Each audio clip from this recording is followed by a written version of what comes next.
쭉 가세요. 쭉 가세요.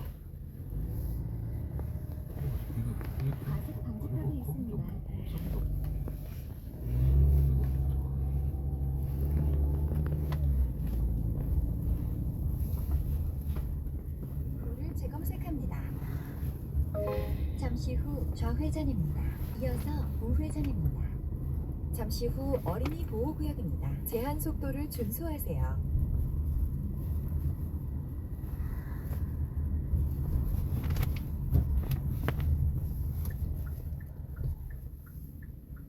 과속 방지턱이 있습니다.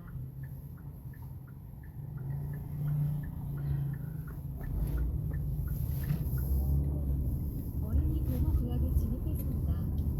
서행하세요. 잠시 후 우회전입니다. 잠시 후 어린이 보호구역입니다. 제한 속도를 준수하세요. 500m, 30km 신호 위반 과속 단속 구간입니다.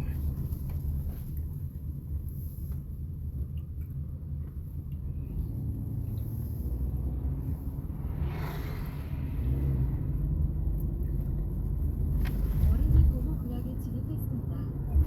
기보 좌회전입니다.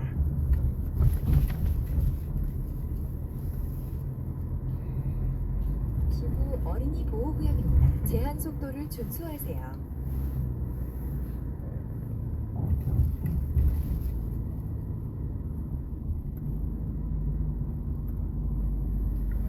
잠시 후 비보 좌회전입니다.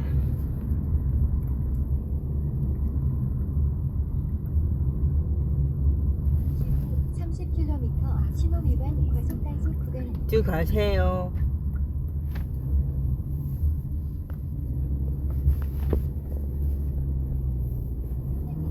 서동로 방면으로 좌회전입니다.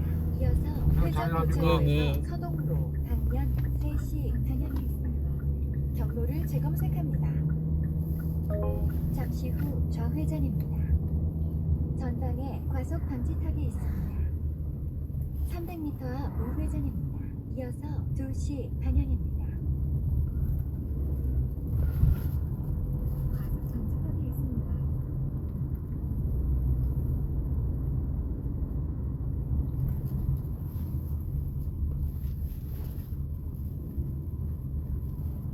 과속 방지턱이 있습니다. 잠시 후 우회전입니다.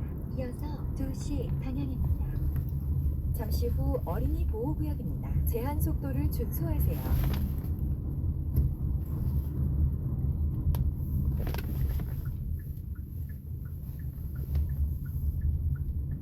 어린이 보호구역에 과속 방지턱이 있습니다. 서행하세요. 잠시 후 2시 방향입니다. 이어서 좌회전입니다. 잠시 후 좌회전입니다. 이어서 좌회전입니다. 500m 앞 30km 신호 위반 과속 단속 구간입니다. 잠시 후 좌회전입니다.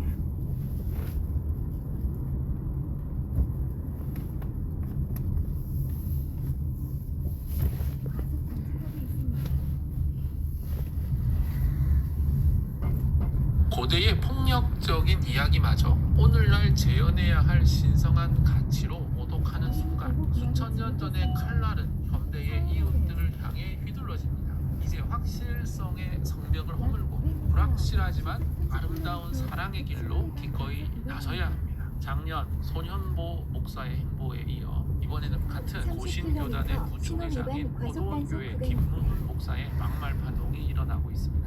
자기 조계장이 될 지도자가 직원에게 입에 담지 못할 욕설을 퍼붓고 있다는 사실에 많은 사람이 경악하고 있습니다. 사람들은 묻습니다. 어떻게 목사가 저런 말을 할 수 있느냐고요. 하지만 저는 다르게 생각합니다. 그가 목사이기 때문에 그런 말을 할 수 있었던 것입니다. 한국 교회 목사들의 거친 언사는 개인의 인성 결함 이전에 자신의 신념을 위해 공격성을 의로운 분노로 포장하는 집단적 폭력 문화가 만들어낸 역사적인 결과물입니다. 김 목사와 같은 사례가 끊이지 않는 근본적인 원인을 짚어봐야 합니다. 그들은 타인을 향한 무례와 혐오를 신앙의 결단이라 부릅니다. 진리 수호라는 거창한 명분은 사실 내 안의 공격성을 마음껏 배설해도 좋다는 영적 면죄부가 되었습니다. 사랑이 없는 진리는 더 이상 복음이 아닙니다. 그것은 상대를 베어버리는 날카로운 흉기일 뿐입니다. 그들은 왜 그렇게 분노하는 걸까요? 역설적이게도 그 분노는 신념의 강함이 아니라 내면의 취약함을 증명합니다.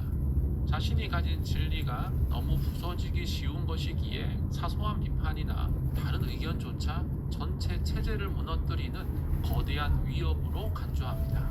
결국 비이성적인 과잉 반응으로 스스로를 무장하게 되는 거죠.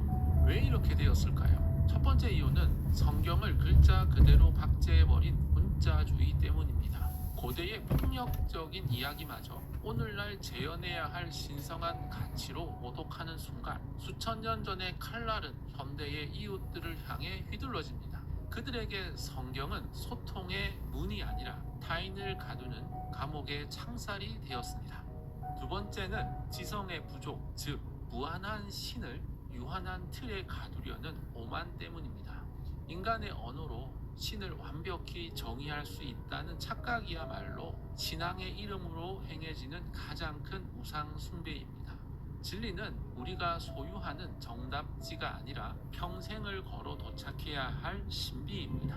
절대적 확실성을 확보하려는 시도는 결국 신을 내 지식의 틀 안에 박제하려는 시도일 뿐입니다.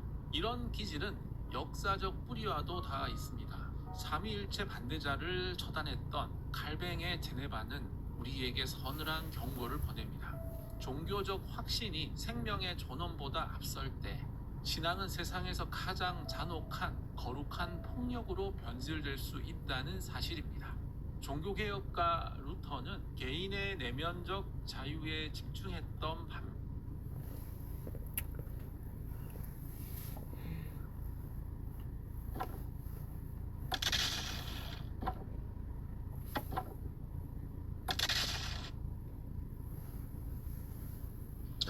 예, 여러분 안녕하십니까. 성선라 TV입니다. 거기에 소식으로 이 김문훈 목사의 이거 상습적인 이제 부교역자들에 대한 이 폭언과 욕설, 자 이런 문제로 일파만파 한국 교회 전체가 들끓게 되었는데요. 이렇게 부총회장이 이번에 이제 되어 있는 것에 대해서는 두 번째 이제 그 사과문을 발표를 하고요. 그 내용에 대해서 알아보고 이 부총회장에 대한 거치에 대해서는 일단 이 사임을 하고자 하는 의도로 총회에다가 일임을 한다 이렇게 밝힌 것이 나왔습니다. 그리고 이 남포교회의 그 박영선 목사의 아들 박병성 목사도 자 이런 그 좀 부도덕성으로 인해서 결국은 개척 자금도 후원받지 계획도 없이 자 이렇게 사임을 하는 것으로 결말이 났다 하는 것을 전해드리도록 하겠습니다. 자 보도교회 목사 김문훈 목사인데요. 자 여기에 이제 첫 번째 사과를 하고 나서 이틀 만에 교단지에 사과문을 게재를 했는데요. 교단에도 사과를 했습니다. 예, 이 3월 초에 이제 임원회에서 부랴부랴 이것을 논의를 할 전망이었지만은 아직까지 확실하게 정해진 것은 없다. 자 이렇게 지금 발표를 하고 있는데 내용을 보니까 그냥 지난 2월 24일 날에 이 교단지에 이렇게 발표를 한 것을 내용을 보니까 자 여기에 존경하는 총회와 교단의 목사님, 장로님 그리고 사랑하는 성도 여러분 이렇게 하면서 사과문을 지금 게재를 했습니다. 여러분들에게 깊은 마음으로 머리 숙여 사과드립니다 하는 이 제목으로 이렇게 거치는 총회 결정에 맡기겠다는 건데요. 자, 여기에 공개적으로 피해자들에게 죄송하다며 먼저 공개적으로 사과하겠다. 저희 은행으로 상처 입은 부목사님들과 사역자들을 가능하다면 정중히 초청해 공개적으로 사과드리고 그분들의 마음을 위로하는 시간을 갖겠습니다. 이렇게 쓰고요. 또 총회를 향해서도 이번 일은 개인 문제가 아니고 교단 전체의 상처를 남깁니다라고 하면서 교단 총회 앞에 다시 한번 머리 숙여 사과드린다고, 자신보다 교단의 명예가 더 소중하다고 믿는다. 자, 이게 교단도 이게 제가 처음에 올릴 때 빨리 이거는 뭐 덮을 문제도 아니고 이미 터졌는데 이것을 빨리 당회를 하고 그 다음에 노회가 또 이거를 빨리 또 모이고 총회도 이렇게 모여서 얘기를 빨리 하는 것이 좋다 했는데요. 빨리 움직이고 있네요. 어떤 직분에도 나는 연연하지 않겠습니다. 현재 맡고 있는 선출직에 대해서도 개인의 의사를 앞세우지 않겠다. 저희의 거치는 총회 임원회와 선거관리위원회의 판단에 전적으로 일임하겠습니다. 이렇게 하고 아직 김문호 목사 이 거치는 이제 2월 24일 날 이렇게 그 매체와 통화를 하면서 한번 논의해봐야 된다. 오늘 이제 이야기를 들은 상황이다 하면서 급박하게 돌아갔죠. 정해진 것은 없다. 사태가 심각한 것만큼 조치가 있을 것인데 3월 초쯤 논의가 있을 것 같다. 이렇게 지금 대답을 했다는 것입니다. 자, 우리가 이 세상에서 한국 교회가 많이 정화되어져야 된다. 자정 능력도 상실했다. 너무 좀 세상보다도 이게 너무도 지금 모든 면에서 손가락질 받는 상태가 입과 소금을 잃은 상태다 하는 이런 발언이 너무도 많은데요. 여기에 뭐 여성 문제 또 혹은 또 이 교권제 문제, 선거의 교권 문제, 금전 문제, 뭐 재산 이제 이런 문제들 이런 것들은 이제 여성 문제 이런 것들은 이제 많이 우리가 들어봤지만은 이게 어떻게 이런 혹설을 하는 것은 저도 이런 문화가 언제 이렇게 교회 안에 스며들어가지고 이게 이제 대기업주의랄까요, 대성공지상주의 또 혹은 이게 이제 유교적인 뭐 상하관계 이런 이제 것이 요즘 학력이 높고 민주화가 확실히 많이 돼서 보통 이제 설교를 하다가도 여성들에게나 뭐 약간 비하한다는 말 하면은 아유 저희 딸들도 무슨 나서가고 난립니다. 예. 그래서 기가 번쩍 떠이고 할 때가 많은데 이게 어떻게 이런 일이 있을 수가 있을까 정말 이해가 잘 안 됩니다. 예. 뭐 여성 차별이라든지 잘못 말했다가는 교인들이 가만히 안 있는데요. 예? 그런데 이게 사회보다 뒤지고 이런 일이 있을 수가 있을까 너무도 참 놀란 것입니다. 그리고 동시에 더 우리가 볼 것은 여기에 도덕적 논란 남포교회 박병석 목사라고요. 이제 박사의 아들 거치 문제도 나왔습니다. 비슷한 상황이기 때문에 같이 결국은 사임을 하면서 마지막 설교를 했는데요.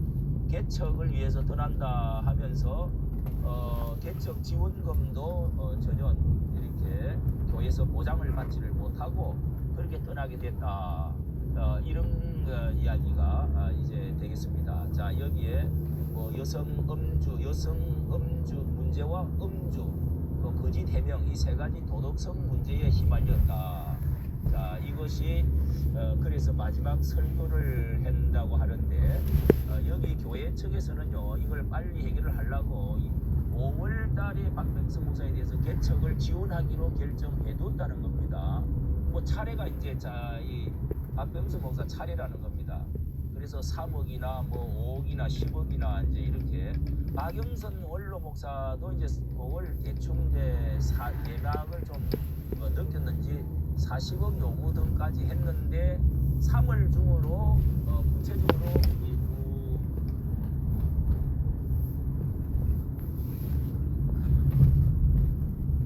예.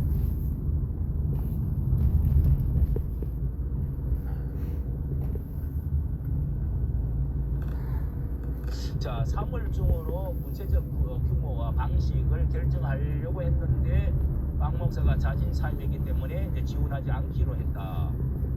이렇게 이제 이게 자진 사임이기 때문에도 그렇고 또 원래 준비가 되면 예정보다 일찍 나가기로 했다가 이렇게 그 날짜가 정해지기를 분립 개척할 때 별도의 기도회를 열어가지고 이렇게 헌금을 모아 전달하기로 했는데 이게 안 된 것이 이 이제 교회를 남포교를 사랑하는 교인들의 모임이 이렇게 청년들 술 마시거나 여성 청년과 늦은 밤 산책에 들어가는 영상이 공개되고 나서 이 박 목사에게 3-4주간 자수하라고 결정했는데 이게 이제 음주한 것까지 문제 삼는 이게 뭐 적절한가 이런 말도 있지만은 이 예장 합심척이 음주의 흡연을 엄격하게 금하고 있는 편이고 영상이 공개되니까 술 마시지 않았다 이렇게 거짓 해명을 또 한 것이 그리고 여성 청년과 상담하러 갔다 이렇게 해명한 것이 납득하기 어렵다 해가지고 교인들의 반대를 받고 이렇게 나가게 된 이 개척 자금도 없이 나가게 됐다는 것이 참으로 이게 안타깝고 또 한편으로는 정말 이럴 수밖에 없는 또 행편이겠다. 자 이렇게 지금 충분한 반성도 없이 속성 회개와 자수 과정을 거친 것이 면죄부를 준 것과 뭐가 다르냐 이러면서 교회가 휴가 준 것인 것밖에 안 된다. 뭐 이렇게 단단히 잘못됐다 이런 이제 여론이 형성이 됐다는 것입니다. 자 여러분 이까지 오늘날 우리가 이 도덕적인 이 경건성 거룩성 회복을 정말 해야 될 때가 돌아왔다 하는 것을 정말 느끼게 됩니다. 이까지 정치 감사합니다. 눈 살짝만 바꾸실 분 찾습니다.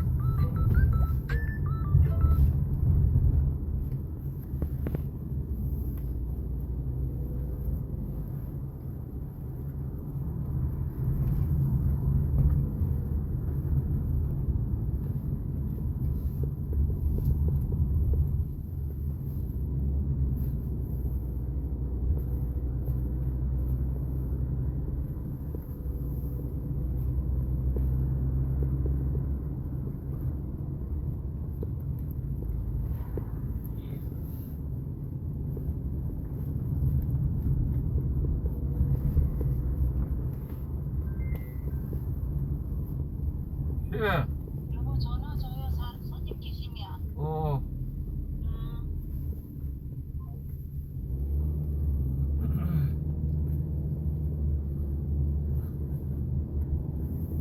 부산의 포동교회 김문훈 목사님이라고요. 성도들이 1만 명.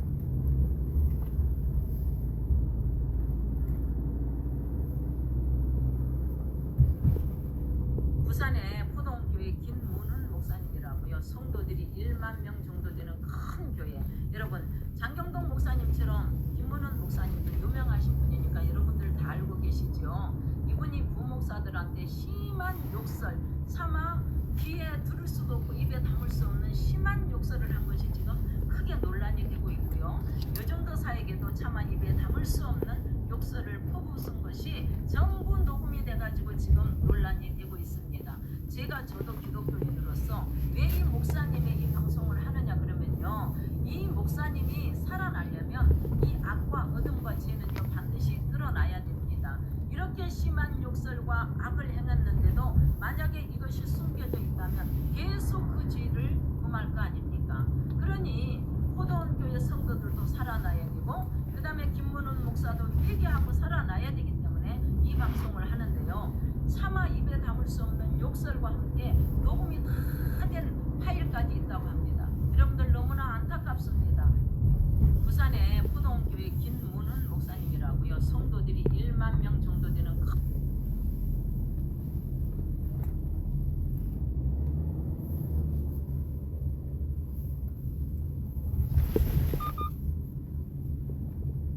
여러분 안녕하세요. 에스더의 저녁 TV의 김에스더입니다.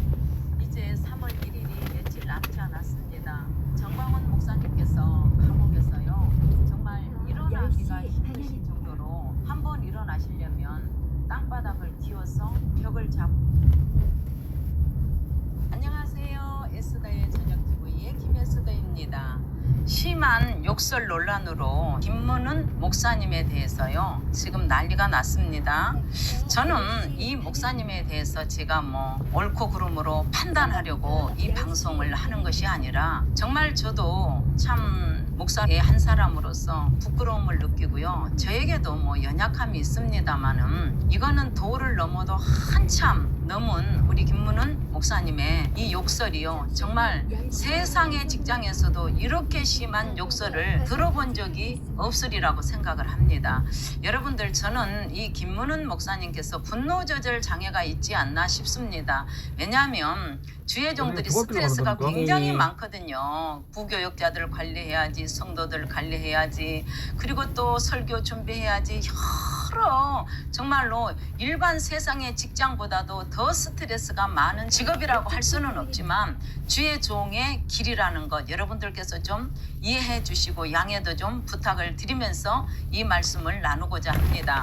이런 큰 사건들을 덮어두면 얼마나 좋을까 싶기도 하지만 여러분들 악이나 죄는요 덮어두면 더 번식을 하게 됩니다. 세상에 다 끄집어내야 됩니다. 죄가 드러나야 되고 우리 악이 드러나야만 이것이 치료가 될 수 있는 것입니다. 김문은 목사님도 어찌할 수 없는 상황에서 이렇게 심한 욕설과 절제가 되지 않는 이런 욕설들이요 이분이 세상에 이게 드러나서 수치를 당해야만 치료가 되고 아 내가 이거 내 힘으로는 절대로 안 되는구나 이 수준이구나 라는 것을 깨달을 수도 있는 것입니다. 여러분들 요즘요 스트레스가 너무 심하기 때문에 공황장애라든지 분노 조절이라든지 얼마나 여러분 사단 마귀가 우리를 공격하는 것들이요 정신병입니다. 왜냐하면 목회도 성공 위주로 가게 되면 이렇게 분노 조절 장애가 올 수밖에 없고 불면증이라든지 우울증에 시달리는 목사님들이 꽤 있다고 들었습니다. 김문은 목사님께서 왜 이 죄가 드러나야 되냐 하면 성경을 근거로 말씀을 드리겠습니다.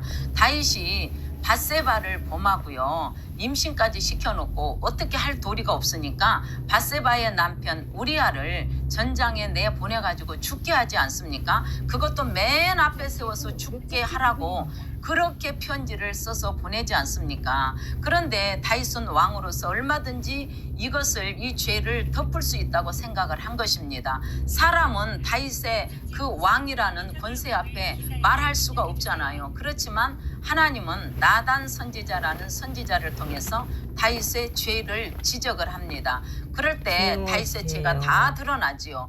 다윗은 그때부터 내가 잘못했습니다. 내가 죄인입니다라고 회개하면서요. 그때부터 이제 금식에 들어갑니다. 하나님께서 다윗이 자기 죄를 인정했을 때 어떤 책임을 지게 하냐면요. 다윗과 밧세바 사이에 태어난 아들이 하나 있었습니다. 그 아이를 데려가십니다. 그러니까 목회자라든지 누가 큰 어떤 죄를 짓고 정치하는 분들도 마찬가지고 사회의 어떤 위치에 있는 분들 누구나 저부터가 죄를 짓게 되면 책임을 져야 되는 것입니다. 반드시 책임을 져야 하는 그 책임이 죄를 지은 사람에게는 있는 것이다 이 말입니다. 그것이 성경의 원리고 하나님의 뜻이다 이 말입니다. 이 김문은 목사님의 욕설이요 네이버에도 나와 있고 이 뉴스 엔조이라든지 전부 다 이것이 지금 녹음 파일이 공개가 되어 가지고 엄청난 지금 무리를 일으키고 있지 않습니까? 많은 넌 크리스찬들도 이 목사님이 워낙 활동이 많으셨잖아요. 장경동 목사님처럼 유명한 목사님입니다. CTS, CBS 기독교 방송이라든지 여러 군데 나가서 강의를 하시고요. 저서도 14권이나 쓰셨고